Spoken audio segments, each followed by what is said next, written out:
Ouais, il est Potox, c'est Antox, et bienvenue dans cette nouvelle vidéo consacrée à la critique de l'épisode 28 de la deuxième saison de The Power. Et sur cet épisode, eh bien, j'ai quand même été un peu plus content que l'épisode d'hier, parce que l'épisode d'hier c'était quand même un sacré foutage de gueule. D'ailleurs, je repense à ce que j'avais dit avec le concept de la semaine, avec le délire soit du contre-pouvoir, soit de la petite zone là, qui avait été délimitée là pour laisser les 4 joueurs dans cette zone-là pour ne pas enquêter, on se souvient. Et dans la manière dont Delta l'a présenté, on aurait vraiment dit que c'était ce dernier point, sauf que en fait, j'ai vraiment plutôt l'impression que c'est simplement le contre-pouvoir, ce qui me paraîtrait en même temps logique, étant donné que c'est sur toute la semaine. Mais du coup, pourquoi est-ce qu'ils ont créé cette petite séquence? Elle sort de nulle part, et autant l'année dernière ils auraient pu l'inclure parce qu'il y avait toujours des désavantages un peu comme ça. On se souvient avec la chambre là où le power player pouvait désigner 2 personnes, et souvent c'était 2 personnes qui ne s'appréciaient pas et c'était un petit peu drôle. Mais ici on l'a vu dès le départ qu'ils ont complètement abandonné cette idée. Donc pourquoi avoir mis cette petite scène? J'avoue que je sais pas. Par rapport à l'épisode d'hier, je reste un petit peu encore circonspect. Mais bon, par rapport à cet épisode, voilà, c'était quand même beaucoup plus intéressant. En même temps, c'est pas compliqué. Il suffit de balancer un jeu pour remporter l'indice. Un jeu qui n'est pas un jeu où tu dois simplement choisir qui tu élimines jusqu'au dernier qui sera le vainqueur. Là, au moins, c'était un vrai jeu où en plus on pouvait jouer, puisque voilà, c'était simplement les candidats qui devaient répondre à 9 questions, et au tour par tour, c'était le power player qui avait choisi l'ordre, il pouvait plus ou moins modifier les réponses des autres et essayer d'augmenter la note jusqu'à la note maximale, donc 9 sur 9, et s'ils avaient 9 sur 9, ils remportaient l'indice. Bon, malheureusement, ils n'ont pas réussi, à le remporter, donc il n'y a pas d'indice finalement, mais c'était quand même intéressant. Au début, c'était quand même intéressant, en tout cas parce qu'on pouvait jouer avec les candidats, donc ça c'était quand même plutôt chouette.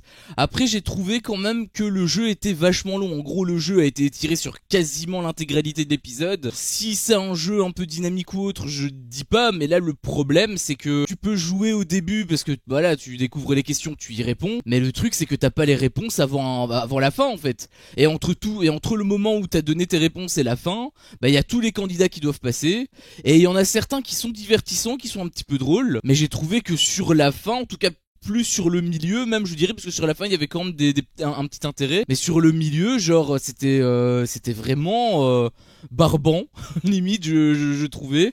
En plus, il y a un montage qui est un petit peu bizarre, parce que Antoine par exemple a été coupé, tu vois, ils ont vraiment skippé le truc rapidement, mais il y en a d'autres non, alors que c'était pas spécialement très pertinent non plus. Genre par exemple Maxence, est-ce que c'était pertinent également de le montrer? Je sais pas. Après oui, tu as Maïsen qui s'est un petit peu foutu de sa gueule et tout en interview, mais elle peut le faire aussi par rapport à Antoine, elle peut le faire sur n'importe qui, donc je sais pas pourquoi exactement certaines personnes ont été coupées et d'autres non. J'avoue que c'est un petit peu, il y en a c'est normal, genre par exemple il y a des trucs qui étaient quand même assez pépites, genre par exemple le fait que tu aies Sarah par exemple et Mélanie qui savent pas dire 5ème République, qui disent Vem au lieu de 5ème parce qu'elles connaissent pas probablement les chiffres romains. Ça c'est drôle, tu vois, ça c'est un petit peu drôle, on se fout de leur gueule. Bon oui, là tu peux les laisser les passages en tout cas.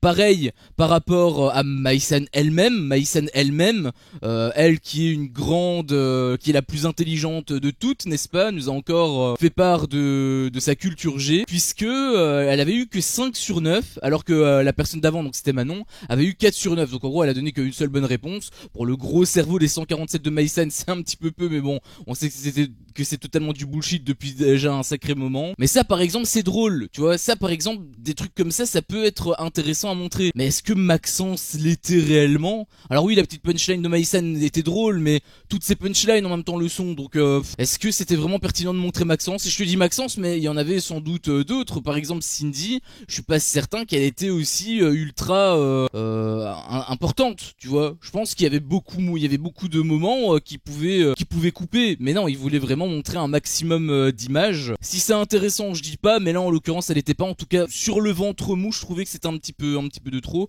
Après voilà, sur la fin je trouvais que c'était quand même plus logique, puisque bon, déjà il y avait Robin qui devait passer, c'est normal, et il y avait également Nathalie qui a été très bizarre, j'ai trouvé, puisque elle a pas voulu jouer. En fait elle a fait exprès de ne pas avoir l'indice, comme si finalement elle savait que c'était Robin. Et j'ai trouvé que c'était trop bizarre en fait. Pourquoi est-ce qu'elle réagit comme ça, sachant qu'elle est même pas censée être au courant que c'est lui, puisque j'imagine qu'il lui a pas dit, on n'a pas vu d'image, ou alors ils vont te montrer un flashback plus tard qu'en fait il lui a révélé. Mais là c'était un peu bizarre, j'avoue que c'était un peu bizarre, mais au moins d'un point de vue montage c'est cohérent de le montrer, c'est ça que je veux dire. Il y avait aussi quelques petits trucs que je voulais dire concernant donc le jeu, parce que eh bien tout le monde du coup forcément a pu jouer, et j'ai trouvé que pareil en fait, hein, c'est le même concept que l'année dernière. L'année dernière on a eu un truc un peu similaire, c'est exactement le même truc en fait, c'était pas les mêmes questions, mais c'était exactement le même délire, etc. où les gens qui étaient passés pouvaient justement voir derrière eux. D'ailleurs je sais pas si les gens avant pouvaient voir leurs prédécesseurs, enfin ceux qui passent avant eux, pour voir justement leur réaction, etc. Je sais pas s'ils peuvent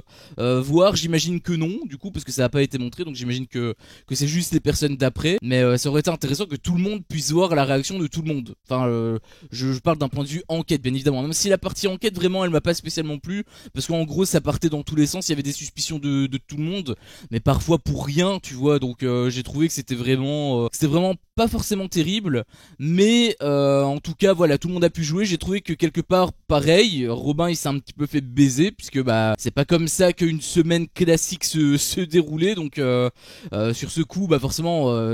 Plusieurs cerveaux, 9 cerveaux, c'est quand même beaucoup plus efficace qu'un seul, même si ça n'a pas été suffisant pour remporter l'indice. Mais dans tous les cas, voilà, ils sont pas logés à la même enseigne, et je trouve quand même que c'est un petit peu dommage pour le jeu. Mais bon, ça c'était déjà un concept de toute façon, comme j'ai dit, de l'année dernière. Et il y a eu aussi un petit truc qui m'a beaucoup saoulé, ça a été pas mal de fois remis sur le tapis, c'était le fait que les candidats ils disaient ah oui mais j'ai jamais été à l'école, comment je vais faire. En fait ça a rien à voir avec l'école, c'est de la culture générale, donc l'école n'a rien à voir là-dedans. Tu vas pas apprendre à l'école combien il y a de films Le Seigneur des Anneaux, tu vois. Donc j'ai trouvé que c'était un petit peu que c'était vraiment un argument pété, honnêtement. Comme autre argument pété, il y a aussi un autre qui est vraiment pas mal. En plus, il me semble que c'est Maïsan qui l'avait dit, donc c'est vraiment pas terrible. C'était le fait que voilà, Nathalie elle donnait des réponses de merde, et du coup t'avais il me semble que c'était vraiment Maïsen qui disait comment c'est possible, elle a un mari intelligent, donc par déduction t'es censé l'être aussi. Bah, en quelle année, je veux dire, c'est pas parce que t'as ton mari c'est Albert Einstein que t'es Albert Einstein aussi, hein. Donc j'avoue que c'est un argument vraiment éclaté au sol, je trouvais. Mais quand même la petite pépite, je trouve, c'est Manon qui nous sort je sais plus, elle répondait, je pense qu'elle répondait en plus à Maïsen, puisque Maïsen elle disait que voilà, il y avait que 3 films, etc.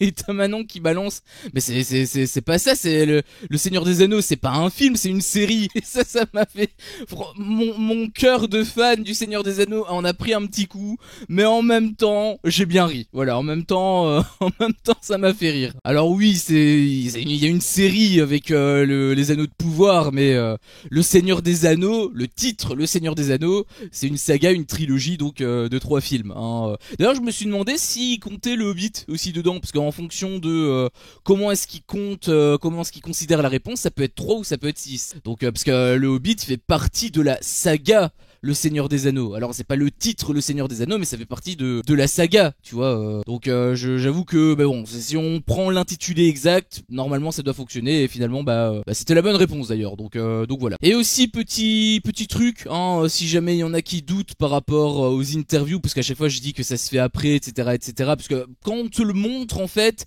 t'as l'impression au montage, t'as l'impression que l'interview elle se fait en même temps, parce qu'ils te montrent parfois les candidats, ils réagissent, etc., comme s'ils étaient avec nous dans la scène, tu vois. C'est fait exprès forcément, mais j'imagine que les plus limités d'entre vous peuvent se dire bah non, enfin ils peuvent croire que c'est réel, en fait, que l'interview elle se fait au moment du jeu, en fait, hein. Bon, ce serait complètement stupide, mais bon, j'ai déjà vu tout et n'importe quoi sur internet, donc ça peut être possible. Et bien ils nous l'ont prouvé justement que c'était pas le cas. Puisque tu as Mel qui disait en interview, voilà, j'ai quand même eu au moins un point, vive les JO. Mais du coup, nous on le sait que c'est par rapport aux JO, puisqu'on voit l'autre séquence, alors on voit la séquence de l'autre côté où tout le monde parle.